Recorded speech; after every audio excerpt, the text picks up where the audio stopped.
नहीं, किसी को नहीं, मोदी को जिताएंगे, किसी को नहीं देंगे। मोदी हम लोग को बहुत सुविधा दिया, मोदी को जिताएंगे। हम पहले अच्छा मकान में रहते थे, टूटा हुआ मकान में रहते थे। गैस भी मिला है, सब चीज मिला है। हाँ, पानी बहुत पड़ता था, पानी फेंकते थे, कटोरा लेके उछलते थे। इतना शिक्षा खराब था हम लोग का। तब मोदी के दिया हम लोग, बोले मोदी में बहुत सुविधा दिया हम लोग का, मकान दिया, गैस दिया, चावल मिल रहा है फ्री, मकान दिया, लाइन दिया। हम लोग मोदी को जिताए। नमस्कार मित्रों, आज बहुत दिनों के बाद आपसे ये वीडियो रिकॉर्ड कर रही हूँ, आपसे जुड़ रही हूँ।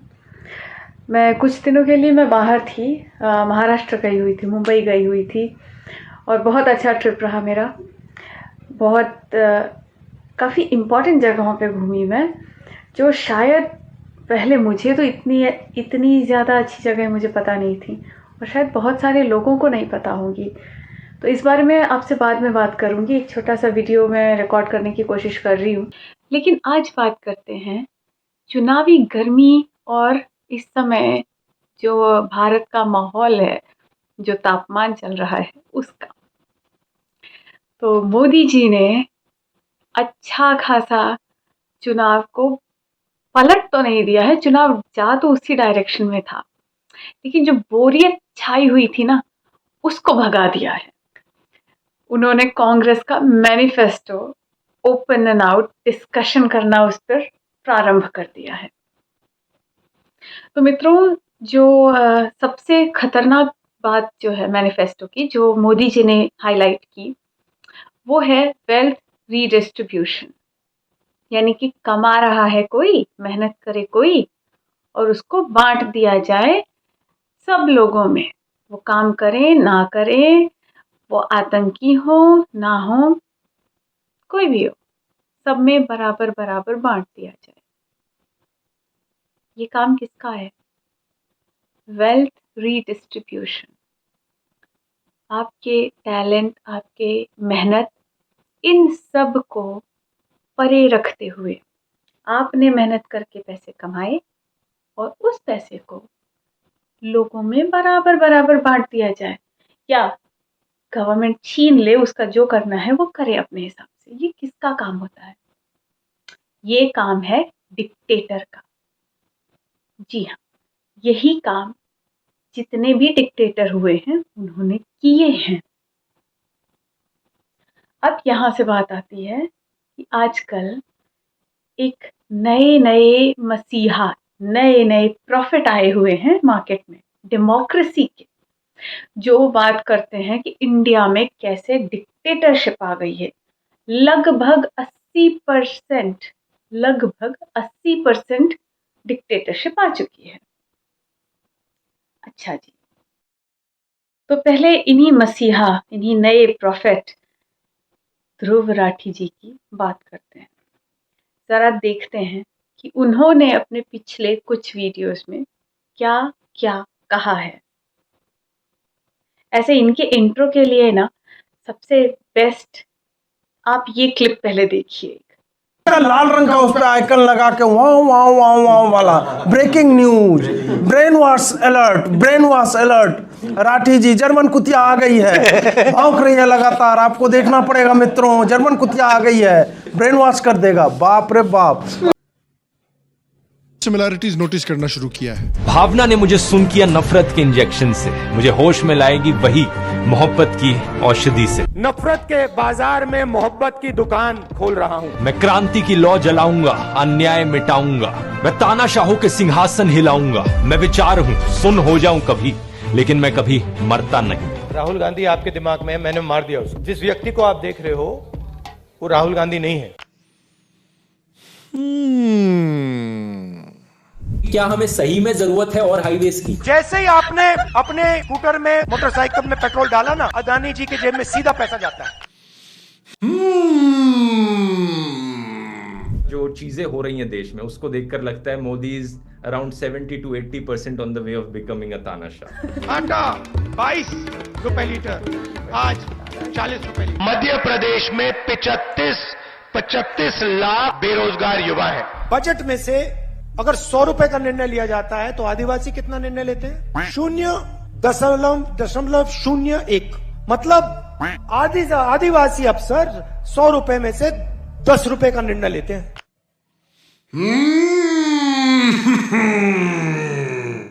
मैंने नोटिस किया है कि आजकल इन दो दिग्गज इंटेलेक्चुअल्स में सरप्राइजिंग अमाउंट ऑफ सिमिलैरिटीज हैं जो इस वीडियो में मैं आपके साथ शेयर करना चाहता हूं। और मैं ये भी डिस्कस करना चाहता हूं कि पता नहीं कैसे प्राइम मिनिस्टर मोदी के सर पे भगवान की कैसी कृपा हो रखी है कि ना सिर्फ पॉलिटिक्स में उनके सबसे बड़े ऑपोजिशन में राहुल गांधी हैं, लेकिन सोशल मीडिया में भी उनके सबसे बड़े ऑपोजिशन में एक और राहुल गांधी निकल कर आ गए। जोर से हंसना ताकि आपकी हंसी तानाशाह के अहंकार को डुबा दे। मोदी सरकार की वजह से हमारे देश की रेपुटेशन नीचे गई है आज के दिन दुनिया में।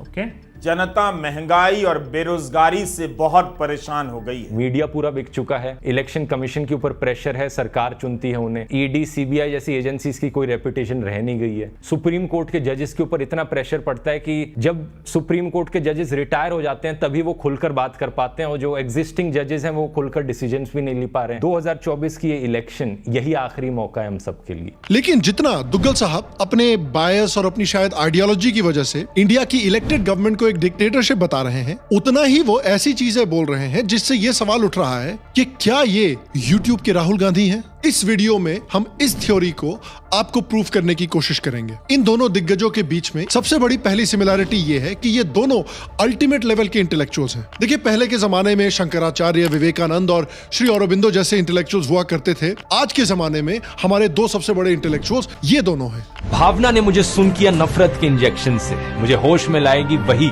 मोहब्बत की औषधि से। नफरत के बाजार में मोहब्बत की दुकान खोल रहा हूँ। और ये कौन भूल सकता है, जो स्पाइडरमैन फिल्म का कोट है, with great power lies great responsibility. दोनों साइडों को देखो, किस साइड के पास ज्यादा पावर है, बड़ा ऑब्वियस है। इजराइल की जो मिलिट्री टेक्नोलॉजी है, जो इनके डिफेंस सिस्टम्स है, जो इनकी एजेंसीज है मोसाद जैसी, उनसे कंपीट करना नेक्स्ट टू इम्पॉसिबल है। और इजराइल पैलेस्टाइन में स्पाइडरमैन घुसाने का इंटेलेक्चुअल आइडिया दुग्गल साहब के अलावा और किसको आ सकता है। दुग्गल साहब क्लियरली अपने मेंटोर और भारत के एक्चुअल सबसे बड़े इंटेलेक्चुअल से काफी प्रेरित हैं। Monu is your mamma, Monu is your nana, Monu is your दादा, मोनू इज योर फूफा, Monu is your chacha, Monu is a man, Monu is a woman, find out Monu, flush out Monu, Monu Monu Monu Monu Monu Monu, ढैन ढैन ढैन। आप देखिए, तो हम हिंडन नदी के किनारे इन सीढ़ियों से उतरते हुए हिंडनबर्ग का दफ्तर खोज रहे हैं। एंडरसन, हम एंडरसन को पुकार रहे हैं, एंडरसन नहीं आ रहा है। ठीक से बोलो, नहीं तो नस फट जाएगा। और आप दुग्गल साहब की हाई लेवल ऑफ इंटेलेक्ट में और राहुल गांधी जी की हाई लेवल ऑफ इंटेलेक्ट में क्लियरली सिमिलैरिटीज देख सकते हैं। सत्याग्रह का मतलब मैं नहीं बताऊंगा। सत्ता के रास्ते को कभी मत छोड़ो।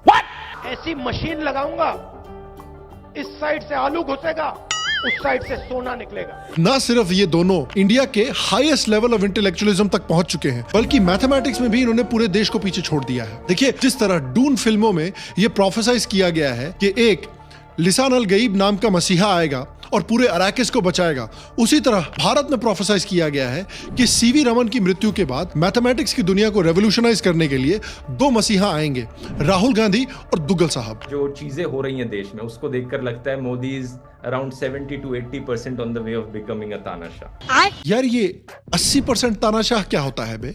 तो बाकी 20% क्या है? मोदी जी अगर 80% तानाशाह हैं, तो बाकी 20% क्या है? मेलोनी के वो? Oh shit.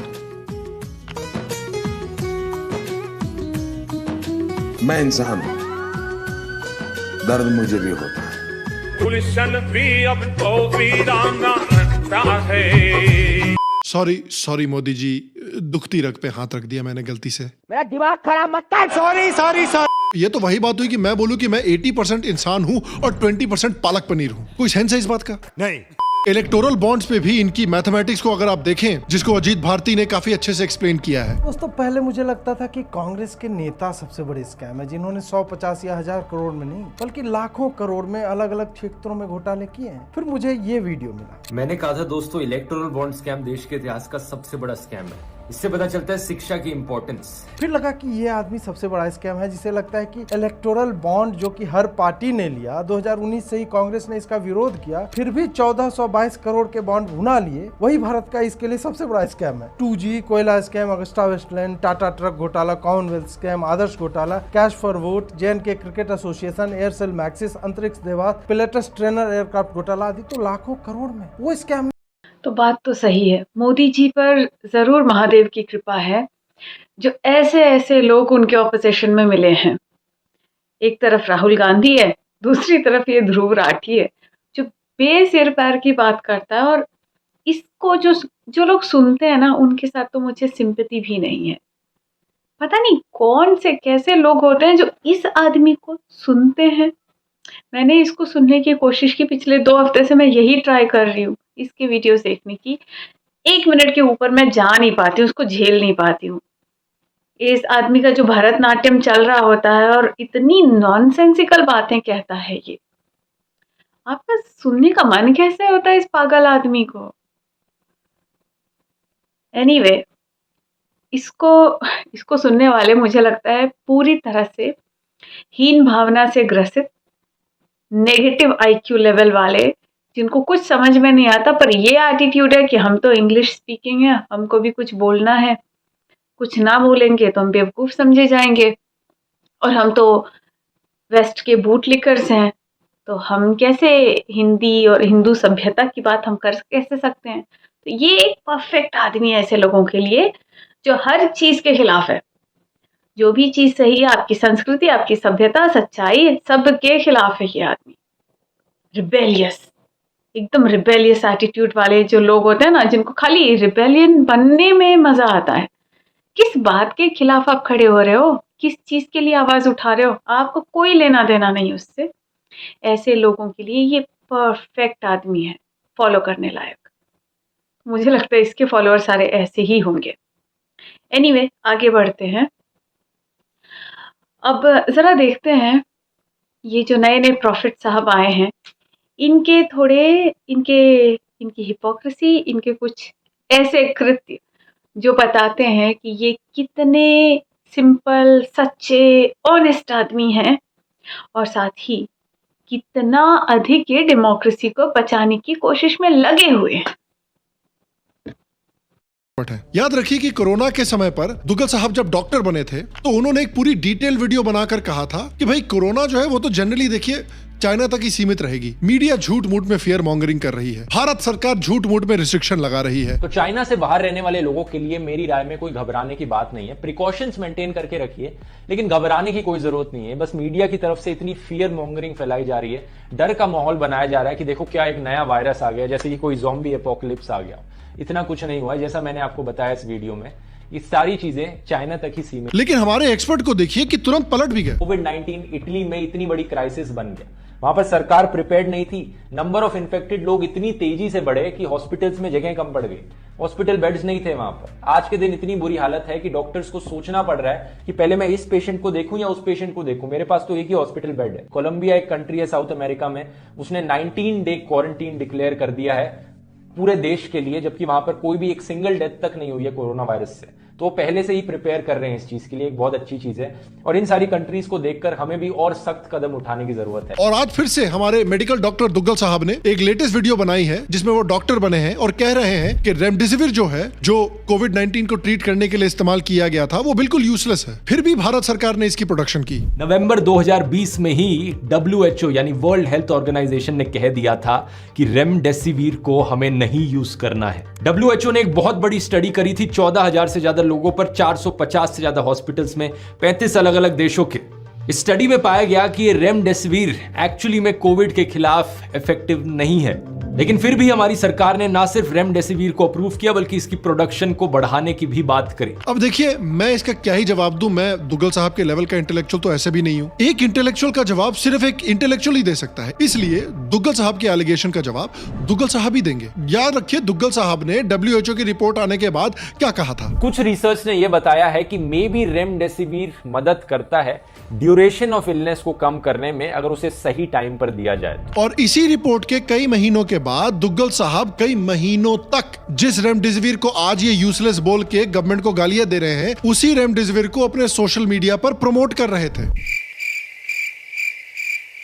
भाई WHO ने तो 2020 में इसको यूजलेस बोल दिया था ना, तो जब आपने अपना वीडियो बनाया तो आप जिस तरह से प्रमोट कर रहे थे इसको ट्विटर पे, ये क्यों नहीं दिखाया लोगों को कि किस तरह से WHO की रिपोर्ट के बाद भी आप इसको प्रमोट कर रहे थे। और कमाल की बात तो ये है कि जैसे ही लोगों ने इनको एक्सपोज करना शुरू किया, तुरंत दुग्गल साहब ने अपना ट्वीट डिलीट कर दिया।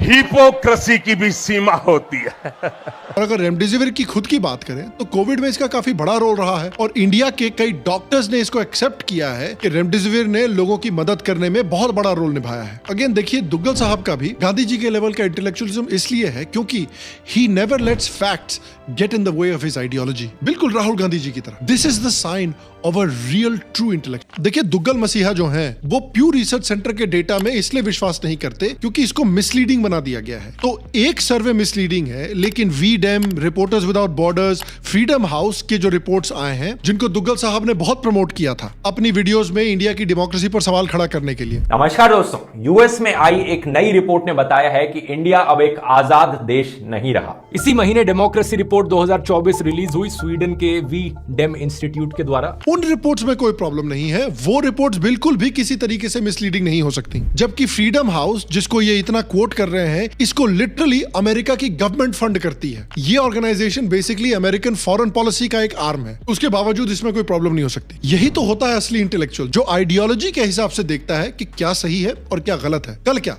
कल को इनके पिताजी अगर इनको डांट देंगे तो हो सकता है ये भी बोलते कि ये तो मेरा बाप ही नहीं है। क्या प्रूफ है कि ये मेरा बाप है? मिसलीड किया है इस आदमी ने मुझे मेरी पूरी जिंदगी। मेरा बाप तो एक्चुअली पड़ोसी है, क्योंकि मेरे पड़ोसी ने मुझे आज तक कभी नहीं डांटा, हमेशा प्यार से बात करता है। सही बात है।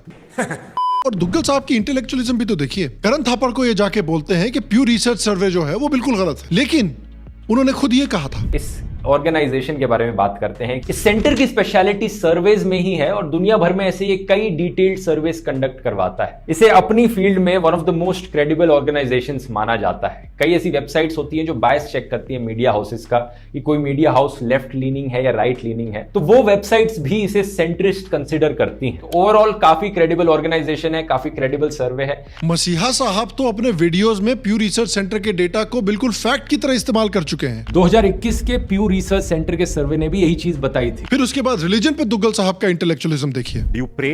I'm guessing you don't pray if you're an atheist, but I don't pray, especially not to idols. not to idols. Okay. मूर्तियों की पूजा नहीं करने में विश्वास रखता हूँ। क्रिटिकल थिंकिंग और लॉजिकल रीजनिंग के बेसिस पर ही मैंने बचपन में ही ये कंक्लूजन रीच किया कि नहीं हो सकता, ये रियल नहीं हो सकता, कुछ सेंस नहीं बनाता। तो एक तरफ तो ये कहते हैं कि ये बुत परस्ती नहीं करते, इनको रिलीजन में बिल्कुल इंटरेस्ट नहीं है, ये सब झूठ है, फरेब है, लोगों को बेवकूफ बनाने के लिए इस्तेमाल किया जाता है। उसके बाद यही दुग्गल साहब हैं जो रामायण के लेसन्स अपनी ऑडियंस को पढ़ा रहे हैं। मैं इस मौके का इस्तेमाल करना चाहूंगा इस वीडियो में श्री राम की क्वालिटीज को डिस्कस करने के लिए भी, क्योंकि राम का नाम लेना तो बहुत आसान काम है, लेकिन श्री राम की वैल्यूज और प्रिंसिपल से सीखना और उन्हें अपने ऊपर अप्लाई करना बहुत मुश्किल। कि राम कितने वर्चुअस थे, सभी लोगों को लेकर उनके दिल में कंपैशन था। सीधा सबक हमें यहाँ पर मिलता है ह्यूमिलिटी, कंपैशन और फॉरगिवनेस का। जय जय राम, जय सिया राम। कहीं ऐसा तो नहीं कि ये अपनी ऑडियंस को बेवकूफ बना रहे हैं? भारत आए डिक्टेटरशिप से लड़ने के लिए, लेकिन उनके खुद के कारनामे देखिए। दुग्गल साहब ने कुछ साल पहले एक फेसबुक ग्रुप बनाया था जिसका नाम था ध्रुव राठी स्क्वाड। इसमें काफी एंटी बीजेपी लोग भरे हुए थे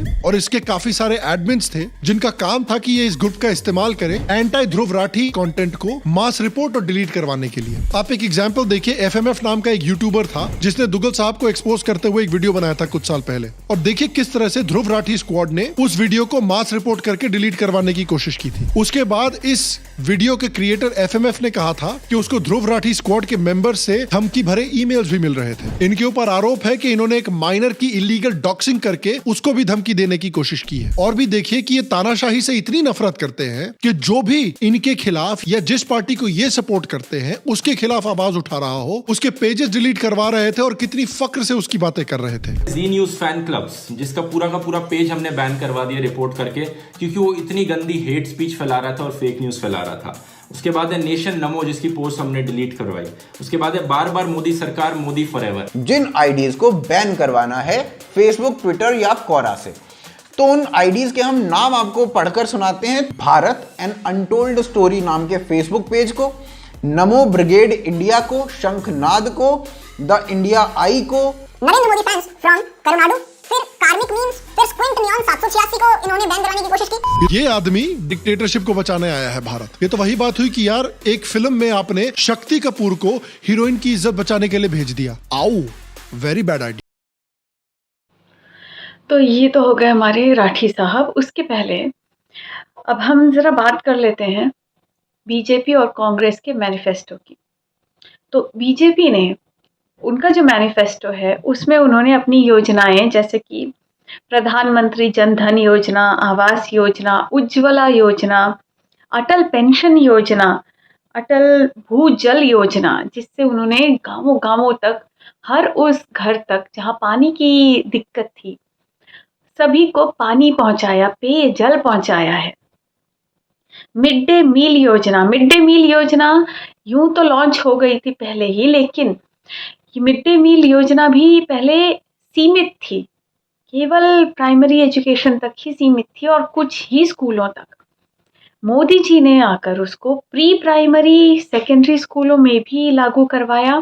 साथ ही साथ मोदी जी की गवर्नमेंट में ही इस योजना का लाभ अब और भी ज़्यादा स्कूल, जो गवर्नमेंट स्कूल नहीं है, अफिलिएटेड स्कूल है, गवर्नमेंट अफिलिएटेड स्कूलों में भी ये लागू की गई है। और केवल गवर्नमेंट स्कूलों में ही नहीं या अफिलिएटेड स्कूलों में नहीं, जो आंगनबाड़ी जैसी संस्थाएं हैं उनमें भी ये लागू होता है। हाँ, मदरसे में भी ये लागू होता है। तो कोई ये ना कहे कि वहाँ कोई भेदभाव हुआ है। उनको भी खाना यहीं से मिलता है, लंच, और वो भी न्यूट्रिशियस लंच प्रोवाइड किया जाता है, प्री प्राइमरी से लेकर सेकेंडरी स्कूल तक।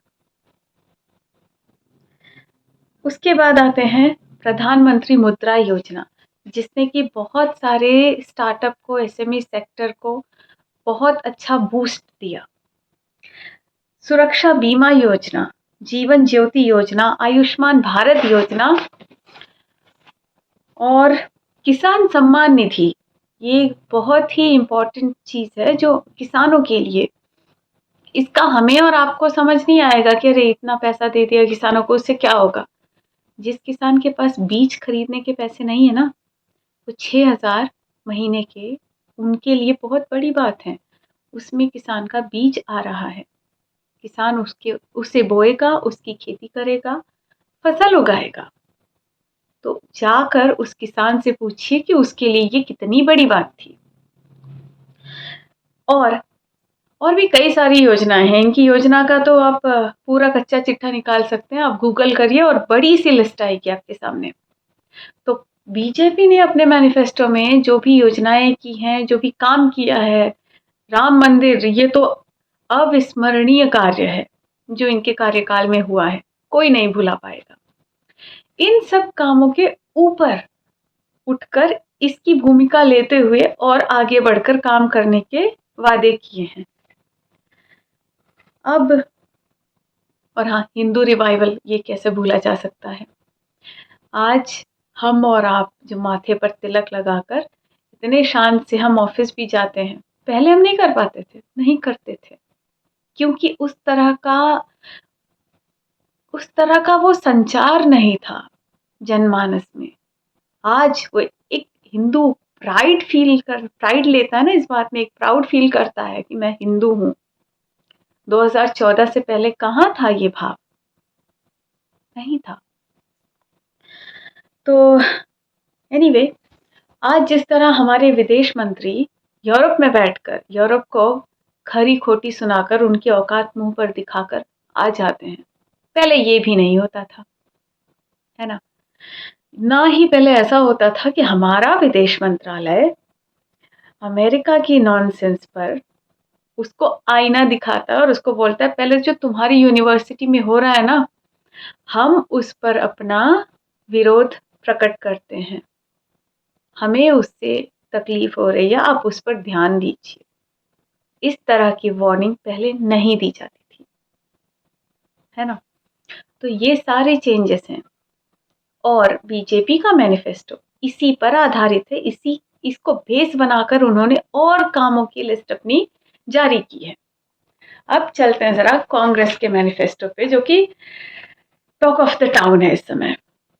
तो कांग्रेस का मैनिफेस्टो, जैसा कि पीएम मोदी जी ने तो उसकी ऑलरेडी बखिया उधेड़ रखी है।